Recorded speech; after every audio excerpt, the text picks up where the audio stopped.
대면 인터뷰랑 똑같다고 생각을 하시면 돼요. 무의식적으로 이제 영향을 주거든요. 내용에 훨씬 더 충실하시는 게 좋고요. 답이 없어요. 연습을 더 하시면 돼요. 직접 대면이 아니고 화상으로 면접을 할 경우에 갑자기 대뜸 인터뷰를 시작할 수도 없고 시작하는 단계에서 어떻게 이렇게 말을 이끌어가야 그러실 수가 하는지 없어요. 그런 부분 알고 네. 지금 싶습니다. 이제 질문 내용을 정리를 하면 이제 네. 화상이니까 이게 좀 다르지 않을까 이렇게 질문을 주신 건데 전혀 다르지 않아요. 똑같이 대면 인터뷰랑 똑같다고 생각을 하시면 돼요. 대면 인터뷰를 할 경우는 만나서 뭐 Hi, how are you? How are you doing? 뭐 이런 식으로 하거나 뭐 날씨 이야기를 하거나 스몰 톡 이런 이야기를 먼저 꺼내잖아요. 그 화상으로 하는 면접도 마찬가지예요. 다르지 않아요. 그거를 네. 이제 구분하는 것보다는 같다고 생각을 하시면 돼요. 직접 가는 게 아니니까 조금 쉽게 생각하시는 분들도 있거든요.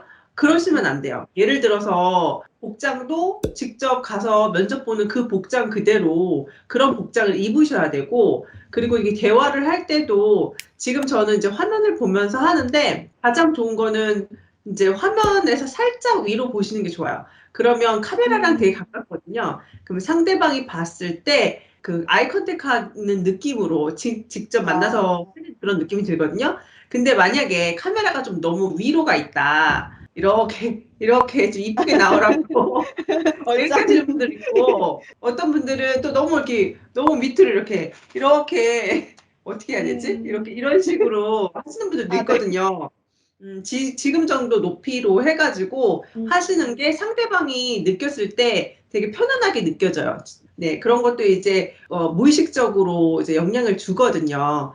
좀 더 자연스럽고 편안하게 할 수 있는 분위기. 그리고 이렇게 면접을 하다 보면은 사람이 앞에 있잖아요. 그런데 네네. 자꾸만 이렇게 딴 데를 보는 분들도 계세요. 하다가. 아, 뭔지 네, 알 것 같아요. 그러시면 안 돼요. 네, 의식적으로 꼭 앞을 바라보셔야 돼요. 면접관이 나를 바라보고 있기 때문에 그걸 의식을 하시고 항상 이제 앞을 바라보고 아이 컨택을 한다는 느낌으로 임하셔야 돼요. 또 다른 질문 있으세요?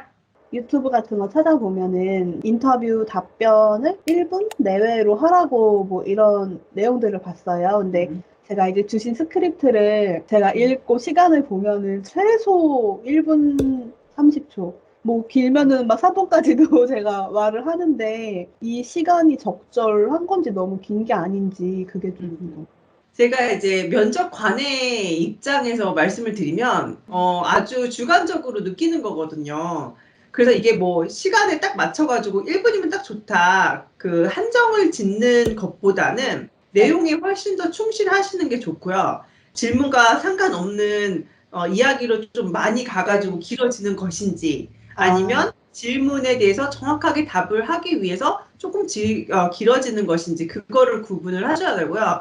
그리고 또 이게 너무 길다라고 생각을 하면 조금 요약을 할 수도 있어요. 보통 이 질문을 줄 때 꼬리에 꼬리를 무는 질문들이 나올 수가 있거든요. 아주 빈번하게 나와요. 그래서 예를 네. 들어서 이런 일을 했었던 경험이 있습니까? 그래서 대답을 했어요. 그게 뭐 30초에서 1분이 됐다고 해봐요. 그래서 네. 끝났어요. 그런데 그 대답한 거에 대해서 근데 아까 이렇게 말씀하셨는데 그거에 대해서 좀 더 자세하게 얘기해 줄 수 있으신가요? 뭐 이런 식으로 구체적으로 더 물어보는 경우들이 상당히 많아요. 그럴 경우는 1분이 아니고 몇 분이 될 수도 있죠. 네. 그리고 실제적으로 어떤 한 질문을 주고 그거에 대해서 대답을 하다 보면 정말 10분 이상 대답이 될 수도 있어요. 대신 그렇게 1분이라는 거를 말씀하시는 분들은 뭐냐면 그런 좀 기준치가 없다 보면은 대체 어느 정도로 해야 되지? 너무 감이 없어버리는 거예요. 그렇기 때문에 네. 그 정도의 이 정도면 적당하다라는 수준으로 1분을 생각하시는 게 좋고, 너무 그거에 또 치중하시지 말고 그냥 큰 가이드라인 정도다라고 생각을 하시면 좋아요. 또 다른 질문 있으세요? 말하는 속도가 좀 궁금해요. 저는 이게 정말 영어로 인터뷰하는 경험이 아예 없어가지고 말하는 속도, 이 샘플 이런 게 없을까요, 뭔가? 쉽게 설명을 하면은 제가 이제 학생분들하고 가상 인터뷰를 하고 그러면 그거에 대한 피드백을 드려요. 근데 스스로 들을 때는 이걸 어떻게 아느냐? 학생분이 만들어 놓은 답변을 가지고 연습을 하잖아요. 영어 답변을 준비하신 거를 가지고 영상으로 찍는 거예요. 자신의 모습을. 면접관이 앞에 있다라고 생각을 하고 카메라를 보면서 대답을 하는 거죠. 그리고 나서 끄고 들으세요. 물론 그렇게 하면은 처음에는 정말 못 봐줄 것 같은 네. 느낌이 들 수도 있어요. 하지만 그렇게 하셔야 돼요. 그리고 그게 너무 처음에 부담스럽다 그러면 녹음으로 하셔도 돼요. 저도 처음에는 녹음으로 시작을 했거든요. 제 목소리를 녹음을 하는데 이게 뭐 스크립트를 보고 읽고 이런 게 아니고 내가 외운 거를 바로 이렇게 녹음기를 켜가지고 녹음을 시키는 거예요. 그거를 다시 듣는 거죠. 이게 빠르다 느리다 그런 느낌이 들어요. 그러니까 내가 생각했을 땐 적당하다고 생각을 했는데 너무 딱딱하게 느껴지는 때도 있고요. 어떤 거는 발음이 나는 이게 또렷하게 발음을 했다고 생각했는데 발음을 틀리게 한 것들도 느껴져요. 신기하게. 근데 한국 분들이 말이 좀 느리게 나오시는 분들은 뭐냐면 영어 자체가 준비가 덜 돼 있을 경우 그래요. 왜냐하면 머릿속에 한번 생각을 해야 되기 때문에. 그렇게 좀 느리신 분들은 연습 부족인 경우가 99%예요. 답이 없어요. 연습을 더 하시면 돼요. 편안한 느낌으로 들릴 만큼. 근데 그게 100% 돼요. 연습으로 100% 교정이 됩니다. 네. 근데 이제 영상 강의도 다 보고 제가 진짜 완벽하게는 솔직히 못 외웠지만 외우긴 했는데 모든 질문을 다 커버를 할 수 있을까요? 영어를 잘 못하는데도? 100% 커버는 못하죠. 최소한 내가 커버한 것은 이제 유창하게 잘 하자라는 그 목표로 하는 거예요. 100%라는 건 없어요. 그런데 이 100%가 되려면 어떻게 하냐면 실전 경험들을 쌓으시면 돼요. 그 예상 질문을 가지고 준비한 거 플러스 내가 예상 질문을 또 만드는 것들이 있잖아요. 자주 나오는 질문들을. 그거를 가지고 또 추가 질문을 하고 그 다음에 제가 예상 질문으로 나올 수 있는 것들을 되게 많이 드렸잖아요. 그것들은 스스로 제가 알려드린 방법을 가지고 답변을 다루시는 거죠. 키워드 형식만으로도. 그러면 이미 그 스트럭처를 만드는 걸 배웠기 때문에 그런 부분들이 이제 혼자 준비하실 때 된단 말이에요. 그러면 그 양만 해도 되게 방대해요. 그리고 실전 면접을 한 2번, 3번 정도 보시잖아요. 같은 분야에 같은 직무로 지원을 하실 경우 질문들이 반복되는 것들이 또 있어요.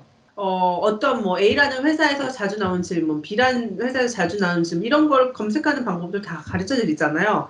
그런 거에서 나오는 것들도 상당히 많아요. 근데 그 외에 모르는 질문이 나왔을 때 그럴 때는 이제 당황하지 말고 시간을 좀 번 다음에 생각 정리를 하고 배운 방법에 따라서 입각해서 대답을 하는 거죠. 그러니까 뭐 100%라는 건 없지만 거의 100%가 될 만큼 될 수 있다라는 거죠. 경험이 좀 쌓여야 되긴 하겠네요. 저도 연습을 좀 더 많이 해야 돼요. 오늘 가상 인터뷰 하시는 것만으로도 그런 효과가 있죠. 네. 저 마지막으로 네. 하나 궁금한 거 방금 얘기하다가 말씀이 나와서 만약에 뭔가 머리가 하얘질 수도 있잖아요. 네네. 외운 게 하도 많으면 네네. 머리가 복잡하니까 그럴 때는 그냥 한국말로 인터뷰할 때는 잠깐만 생각할 시간을 달라고 뭐 이렇게 똑같이 할 때 하시는 똑같이 하면 되는 거죠? 네, 똑같이 하고 아니면 질문을 다시 한 번만 달라고 이렇게 할 수도 있어요. 그러면 그 질문을 다시 한 번 들으는 시간 동안도 내가 시간을 버는 거거든요. 혹은 정말 시간이 많이 필요하다. 좀 어려운 질문, 뭔가 많은 거를 생각하고 해야 되는 질문들도 있거든요. 그럴 경우는 이제 한 번에 다 이해를 못할 수도 있으니까 충분히 다시 한번 설명을 해달라고 할 수가 있어요. 잘 못 알아듣는 거 아니야? 이렇게 생각하지 않아요. 왜냐면 원어민들도 다시 묻고 하거든요. 저도 이제 원어민이 아니니까 처음에는 내가 영어를 잘 못한다고 생각하면 어떡하지? 이 생각을 너무 크게 했어요. 그런데 일단 그거를 지우세요. 왜냐면 원어민들도 당황하고 그러면 잘 못 알아듣고 다시 얘기해달라고 되게 빈번하게 있어요. 저는 이제 원어민들도 인터뷰를 봐봤으니까 그리고 나서 제가 알게 된 거예요. 이게 원어민들도 영어를 네이티브로 하는데도 불구하고 이렇게 다시 한번 말해달라고 하는구나. 그걸 알았죠. 그러니까 그거에 대해서 너무 주눅 들거나 내가 못 알아들은 것 같아. 어떡하지 당황하실 필요가 없다라는 거예요. 다시 물어보고 시간을 좀 벌고 확실히 이해한 후에 대답을 하시는 게 훨씬 더 좋다라는 거죠.